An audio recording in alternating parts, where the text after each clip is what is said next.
네, 안녕하십니까. 깐세컬러 강재훈입니다. 전일 국내 증시 외국인들이 우선 매도가 없었고 기관에서는 베이시스가 개선된 효과로 인해서 프로그램 매수가 대규모로 들어오면서 지수 자체가 겉으로 볼 때는 외국인과 기관의 동반 매수가 되었고 이로 인해서 국내 증시가 단기간 동안에 급락이 나타난 만큼 반등이 강하게 나타났다 이렇게 보시면 될 것 같습니다. 그래서 지금 현재 시장이 바닥이 나왔느냐라고 이야기를 할 수 있냐라는 부분에서는 실제로는 반반이다라고 얘기를 해야 될 것 같은데 일부 업종이라든지 종목군에서는 바닥 시그널이 확연하게 나왔다 이렇게 볼 수 있지만 그 외적인 시장 전체로는 아직은 조금 부족한 것이 아닌가 이렇게 전망이 됩니다. 하나씩 보면서 지나가도록 하겠습니다.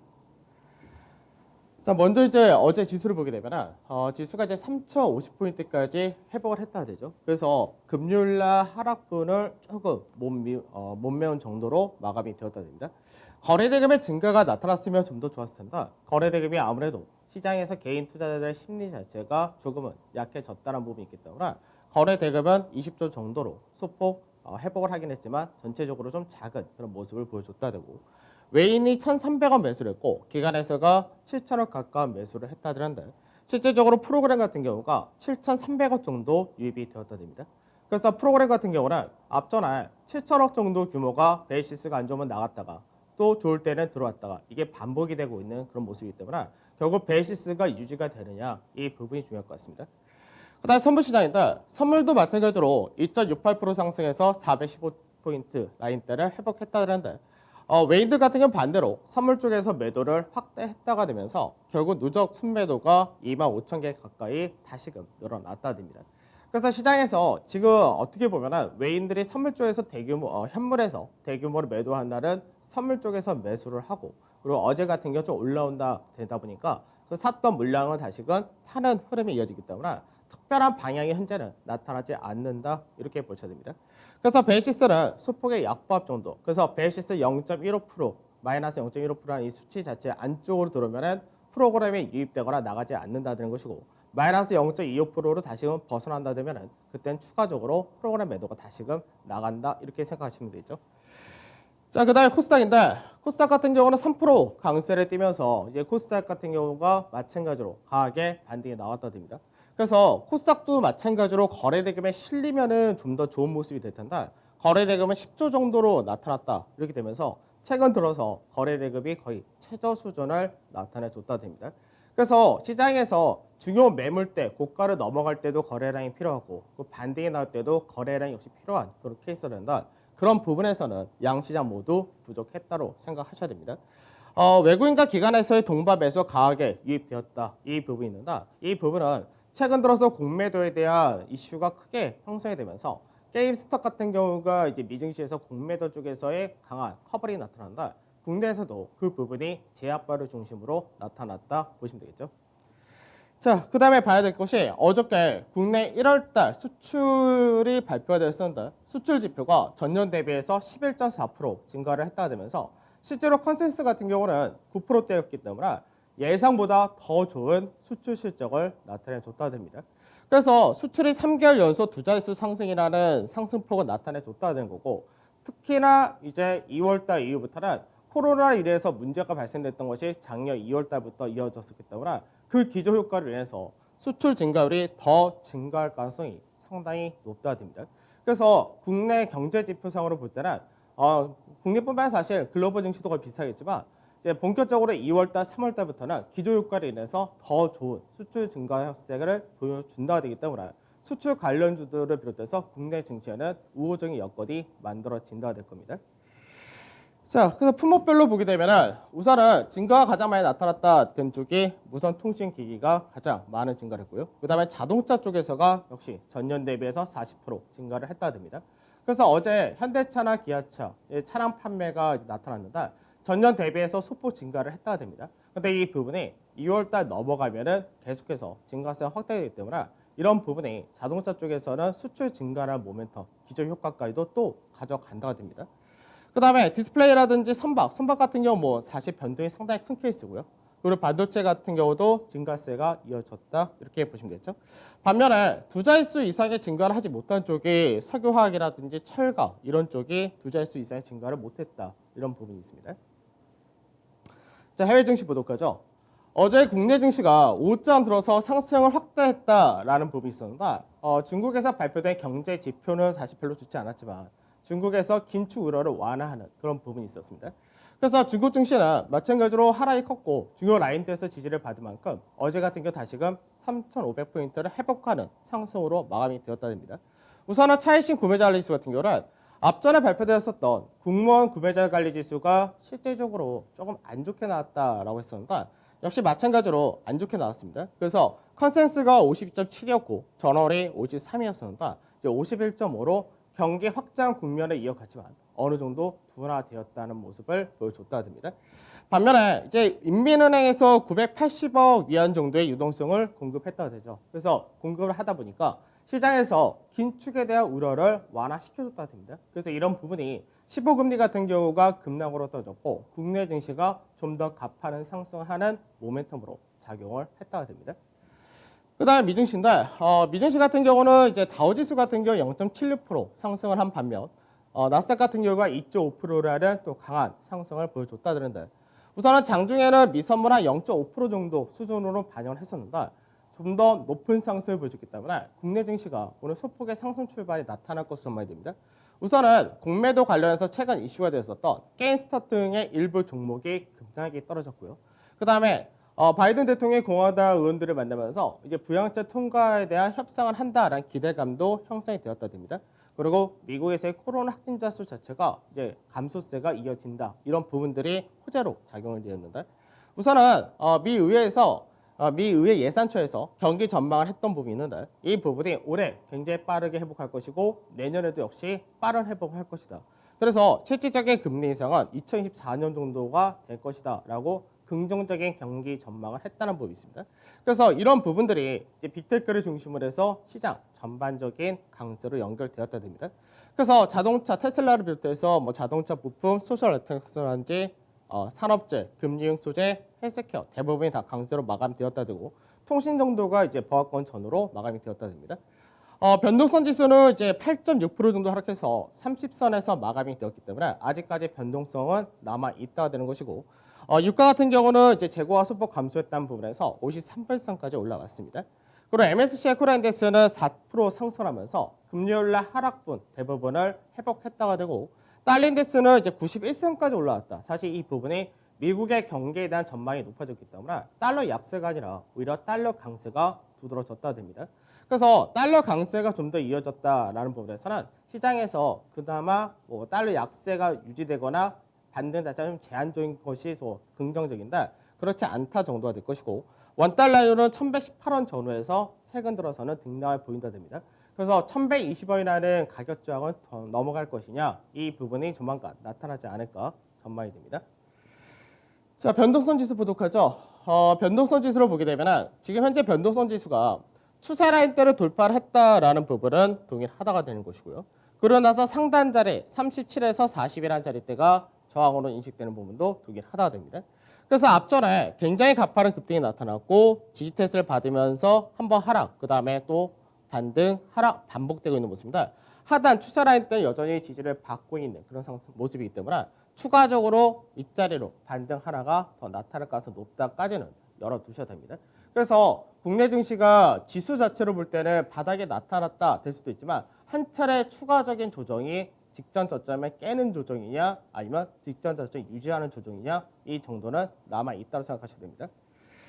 자, 나스닥 지수를 보게 되면 나스닥 지수는 2.5% 상승했다 되는데 실제적으로는 이제 전체 하락의 절반 정도 수준 13,400포인트 전후대를 저항으로 인식을 했고 그러고 나서 2.5% 마감이 되었는데 지금 하단 자리를 깼다가 13,000자리대 지지하고 반등인데 여기서 조정 자체가 한 차례는 더 남아 있다 되기 때문에 이 조정이 하나 더 떨어질 수 있다가 될 것이고 아직까지는 기술적 반등에 무게를 실어줘야 되는 것이 거래량 자체가 실리지 않은 반등이었다. 그래서 우리나라도 어제 국내 증시를 볼 때 하락의 단계가 컸기 때문에 거래량이 부족한 상태에서 기술적 반등이 나타났듯이 미증시도 동일한 케이스다라고 보는 것이 좋을 것 같습니다.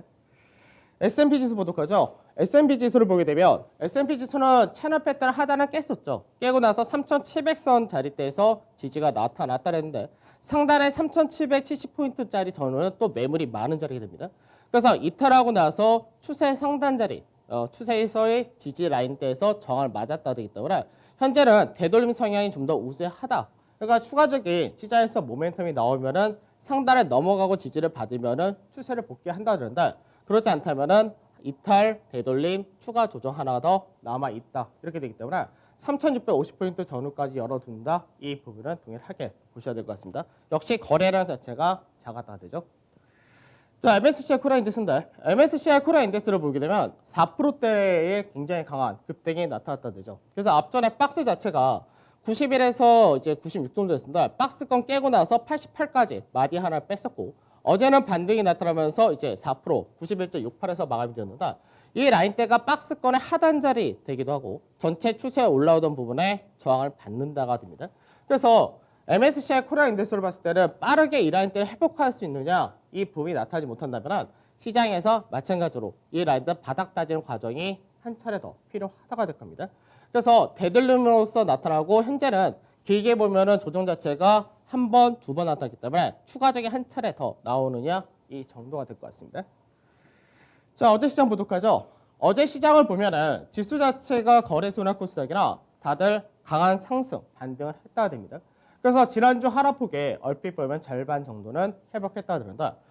가장 강세를 띄었다 된 쪽에 우선은 공매도 관련해서 셀트리온 그룹이라든지 공매도 관련된 제약바이오 이런 쪽에서가 상당히 강하게 움직였다 됩니다. 그래서 제약바이오가 가장 강세를 보여줬고 그 다음에 자동차가 역시 강세를 보여줬다 되죠. 그래서 제약바이오와 자동차 업종 이 두 개가 상당히 강한 상승을 보여줬고 그 외적으로 SK이노베이션이라든지 이런 정유화학 쪽에서 강세를 띄었고 그 다음에 은행 같은 경우가 상당히 낙폭 가대준다. 은행 역시도 강세 띄고 건설 같은 경우도 상당히 강한 상승을 보여줬다 됩니다. 그래서 건설 같은 경우는 2월달 정부에서의 주택 공급 정책이 발표된다라는 기대치도 있고요. 그다음에 조선이라든지 기계 쪽 같은 경우도 마찬가지로 낙폭 가대에 따른 반등이 나타났다 되죠. 그 증권 역시도 반등이 나타났다 됩니다. 반면에 시장에서 IT 같은 경우 삼성전자를 중심으로 해서 상승이 좀 제한된 모습을 보여줬기 때문에 지수 상승보다 그 외적인 업종군들의 체감이 훨씬 더 높게 나타난 그런 케이스가 됩니다. 자, 수급을 보게 되면 우선 외국인들 세트론을 중심으로 해서 상당히 많이 샀다가 됩니다. 세트론만 어제 약 3,500원 매수했기 때문에 실제로 지난주부터 이제 지난주 중순부터인데 세트론에 대해서 계속해서 매수를 했던 부분이 결국 어떻게 보면은 공매도가 많은 종목군들에 대해서 커버링했다 이렇게 볼 수 있을 것 같습니다. 그래서 세트론과 세트론 헬스케어 이쪽으로만 외인들의 매수가 4,600원 정도 들어왔다가 되고요. 그 외적으로는 이제 LG화학도 마찬가지고 HAB도 예전에 굉장히 유명한 공매도 종목군이었으니까 이쪽 역시도 매수가 많이 들어왔다 됩니다. 그리고 카카오 게임즈 오랜만에 반등이 나오는 모습 들어왔고요. 그리고 하나금융지수 같은 경우도 은행주에서 가장 강하게 상승을 했다가 됩니다. 그 외적으로도 이제 게임이라든지 제약 그리고 고려아연 이런 쪽으로 많이 들어왔다 보시면 될 것 같고요. 매도에서는 여전히 삼성전자에 대해서 매도를 했다 되지만 규모 자체는 좀 줄었다가 됩니다. 그래서 삼성전자와 삼성전자 우선주에 대해서 2,500원 정도 매도를 했고 카카오 같은 경우 차익 실현이다라고 봐야 되겠죠. 또 하이닉스도 매도했고 LG화학, 기아차 다 차익 실현 성격이다 보시면 되겠습니다. 자, 그 다음에 기관인데 기관 같은 경우는 마찬가지로 세트론을 가장 많이 샀고 그 다음에 하이닉스와 기아차, 삼성전자, 현대차, 모비스 이렇게 되면서 시총 최상위 세트론 그룹과 반도체, 자동차 이런 쪽으로 매수를 했다 됩니다. 그 외적으로 이제 원자재 관련해서가 많이 매수를 하면서 어저께 원자재 관련된 고려아연이라든지 그리고 포스코 인터내셔널 이런 쪽이 급등이 좀 나타난 모습이었는데 이쪽 역시도 인플레이션 관련된 이슈가 나올 때마다 매수가 들어온다 됩니다. 그다음에 매도를 보면 매도에서는 이제 한국전력이 좀 매도했었고 그 외적으로도 매도가 뭐 호텔신라라든지 롯데케미가 좀 있긴 했지만 실질적으로 매도 규모가 별로 나타나지 않았습니다. 자, 관심주 하나 보도록 하죠. 올해 두 번째로 드리는 건데 고려아연입니다. 사실 고려아연은 앞전에 특징주로서도 한번 설명을 해드렸습니다.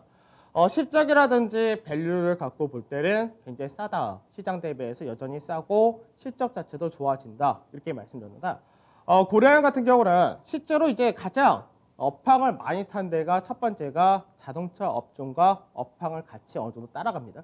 그래서 자동차 업황 자체가 올해 굉장히 기대가 된다. 그러니까 작년에 따른 기저 효과 이런 부분이 있는데 거기에 따라서 실적이 좋아진다. 이 부분이 있고 그리고 고려아연의 매출 구성 자체가 실제로 아이언 쪽이 자동차 관련된 아이언 쪽이 가장 많은데 그 다음 은, 그리고 금 이런 식으로 들어갑니다. 그래서 인플레이션 관련해서는 2분기부터 본격적으로 전개될 가능성이 높다라고 말씀드렸는데 그 시장 자체를 생각할 때 지금 2월 달에는 시장이 숨고르기 조정하고 바닥 따지기 해야 될 것이고 3월 달부터 지수가 다시금 상승 쪽에 무게를 실어준다 이렇게 보는데 나중에 3월 달에 윗자리를 넘어가는 과정 나올 때 바로 2분기 인플레이션 관련된 이슈가 더 부각될 수 있기 때문에 그런 부분도 경험해서 같이 보셔야 된다 이렇게 됩니다. 그 외적으로는 이제 신사업을 하고 있죠. 신사업이 이제 본격적으로 추진을 하고 있고 그게 이제 정상적으로 내년부터 시작을 한다. 배터리 소재 관련된 사업을 진행한다는 부분도 어느 정도 성장성을 가져간다가 됩니다. 그래서 SK 고려형 같은 경우는 현재 이 라인대 추세를 돌파하는 구간대 들어왔다 된다. 앞전에 똑같은 매수 밴드를 설명해 드렸었는데 42만에서 44만 정도는 매수 밴드로 설정하시면 될 것 같고 그리고 1차적인 부분에서는 48만에서 49만 원 그리고 나중에 54만에서 57만 원은 역사적 고가 라인 때도 한번 돌파 가능하다 이렇게 보입니다. 그래서 최근 들어서 이제 은 가격도 사실 상당히 좀 주목을 해야 되는데 은 같은 경우가 작년에 이제 원자재 쪽이 전체적인 하락을 했었던 3, 4월 달 이때 이후로 가장 많이 상승한 금속이 은입니다. 그래서 은 같은 경우는 경기 관련돼서도 모멘텀을 받고 그리고 안전자산 관련해서도 금 다음으로 약간은 모멘텀 받는 케이스인가. 은 같은 경우는 지금 10년 동안의 추세를 이제 작년에 돌파를 했다가 됩니다. 그 돌파를 하고 나서 25불에서 30불이라는 사이 이 라인대가 예전에 고가를 만들었던 자리이기 때문에 그 라인대에서 매물 소화를 하고 있는데 지금 현재는 30불이라는 가격대를 돌파할 가능성이 상당히 높다가 됩니다. 그래서 은 가격 자체가 30불을 넘어간다 했을 때는 이제 기금속 가격의 상승이라는 부분이 역시 고려 아연의 모멘텀을 받는다 됩니다. 그래서 인플레이션 관련해서는 실제적으로 금속 관련이라든지 원자재 관련 이런 쪽도 다 포함이 되고 철강도 해당이 되고 그리고 음식료라든지 이런 쪽도 해당되기 때문에 인플레이션 관련주도 상당히 많다 이렇게 생각을 하셔야 됩니다. 자, 지수를 보도록 하죠. 지수를 보면 어저께 이제 장중에 저점을 이제 2,950포인트 전후 그 라인대를 저점 만들었더란다. 딱 차트로 볼 때는 정확하게 N자형 하락폭 자리대까지가 우선은 지지를 받았다 됩니다. 그래서 시장에서 N자형 하락이 나타날 경우, 박스권 하락이 나타날 경우, 그리고 채널 패턴의 폭으로 떨어질 경우 이 세 가지 경우가 2,830에서 2,970이 된다. 우선은 N자형 하락폭을 만들고 반등이 나타났다 되죠. 그래서 반등이 나타났다는 부분에서는 긍정적인데 왜 아직까지 바닥이냐 아니라는 부분을 반반 이렇게 얘기를 하냐면 시장에서 어제 거래대금의 증가세 자체가 부족했다는 거죠. 그래서 거래대금의 증가가 나타나지 못하는 상태에서 종목별로 거래량이 강하게 실리면서 중요 라인대를 넘어가거나 반등이 강하게 나타난 쪽은 바닥을 쳤다라고 인식을 할 수 있는데 그 외적인 부분이 나타나지 못했던 종목들 같은 경우는 그렇게 아직까지 바닥이다라고 인식할 수가 없다는 얘기입니다. 그래서 지금 현재 구간에서 그러면 오늘 강세 때 신규로 매수를 하느냐 부분에서는 저는 반대를 한다. 저도 역시 이제 분할 매수를 하면서 한 70% 정도, 이제 70%좀 넘게 채워져 있는 상태인데 추가적인 부분은 좀 남겨놓자 이 관점 동일하다 보시면 될 것 같고 마디 지수로 볼 때 2월 1일부터 2월 8일까지이기 때문에 여기서 바닥을 다시 만들 때 쌍바닥을 이런 식으로 저점을 깨지 않고 만들 거냐 아니면 한 차례 더해서 3단 하락 조정으로 마무리하고 올라갈 거냐 이 차이가 됩니다. 그래서 어느 정도는 채워놨다면 이제 갖고 있는 현금 20, 30% 정도는 나중에 추가적인 조정 혹시나 모르기 때문에 대비를 하면서 움직이시면 될 것 같습니다. 자, 코스닥 보도록 하죠. 코스닥도 마찬가지로 어저께 강하게 반등이 나왔는데 우선 추세는 다 이탈이 된 상태에서 추가적인 반등이 나온다 했을 때 이 라인대를 회복하느냐 되돌림 맞고 떨어지느냐 이 부분이 될 겁니다. 그래서 61선이라는 자리대에서 지지가 된 케이스인데 역시 거래 대금이라든지 거래량이 올해 최저 수준으로 신뢰도가 낮다 이렇게 보셔야 됩니다. 자, 투자 전략 보도록 하죠. 투자 전략에서 이번 주와 다음 주 경제 지표가 있고 경제 지표 약간 둔화된 모습이 나타나는데 국내 수출 지표는 잘 나왔다고 되겠죠. 그다음에 다음 주 옵션 만기일이 있고 그 중국의 춘절과 국내 설 연휴가 있기 때문에 연휴를 앞두고 시장에서 경계감이 아직까지 나타날 수 있다는 부분이 동일하다고 됩니다. 그래서 지수는 2,830에서 3,080포인트 정도까지만 이번에 열린다 보는데 매수 밴드는 2,830에서 2,970 이 사이는 동일하다 되겠죠. 코스닥 같은 경우는 890에서 965 밴드 동일하다 되는 거고 그다음에 프로그램 쪽에서가 강하게 들어왔는데 베이시스가 개선되면 프로그램 또 들어올 수 있는데 그러지 못하다면 프로그램이 또 나간다가 됩니다.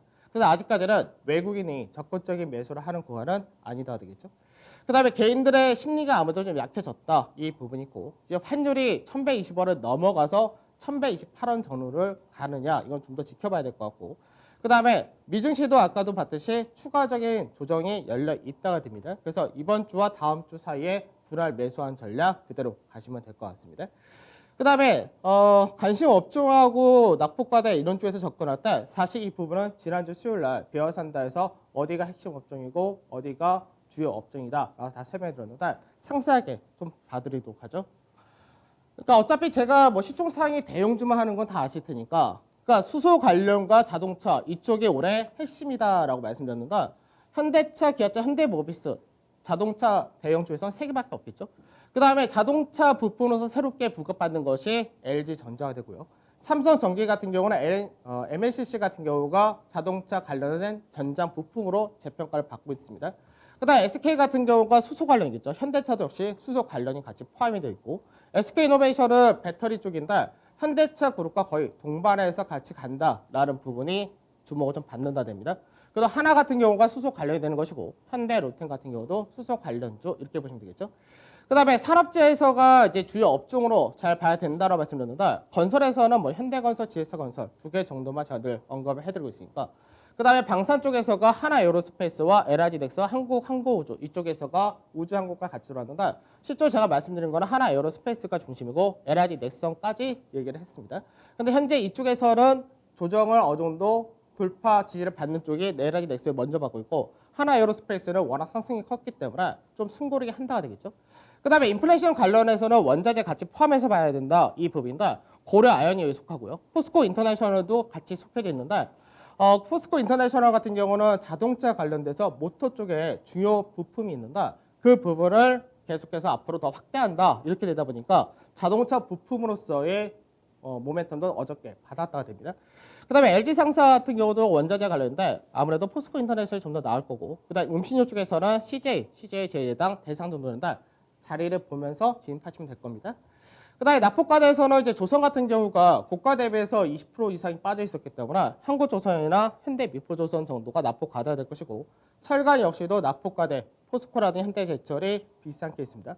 다만 납폭과대는 이제 저점 대비해서 10% 정도 나온다면은 차익 실현하는 관점이 좋겠다 이렇게 보셔야 되고 그다음에 그 외적으로는 만도라든지 삼성물산, 삼성 SDS 이런 쪽도 다 괜찮은데 삼성물산, 삼성 SDS는 이재용 부회장이 나중에 지배구조 관련해서 불법이 있었냐 어떤 정도 판결이 나오기 전까지는 약간 숨고르게 할 것 같고 그리고 나중에 어느 정도 코로나가 완화되고 그런 과정이 나오면은 이제 패널차 운송이라든지 항공 그리고 롯데관광개발 이런 쪽도 같이 봐야 되는데 이건 조금 제가 미리 준비해 놓은 케이스인 거고 그다음에 이제 나중에 CJEM이라든지 이런 미디어 쪽 그다음에 아모레지나 영업무역 FM까지 의료까지 해서 이렇게 정도 제가 현재 보고 있는데 실제 다 산다가 될 수가 없죠. 그러니까 업종 내에서 한 개, 두 개 정도 사가지고 간다 이 전략으로 현재 움직였기 때문에 이 부분은 지난주 수요일에 해뒀던 부분과 거의 비슷하다입니다. 그래서 중요한 핵심과 주요 업종을 먼저 채우고 그 외적인 쪽에서는 그때 단기 정도 돌리시는 게 제일 좋은 케이스가 되지 않을까 이렇게 생각이 듭니다.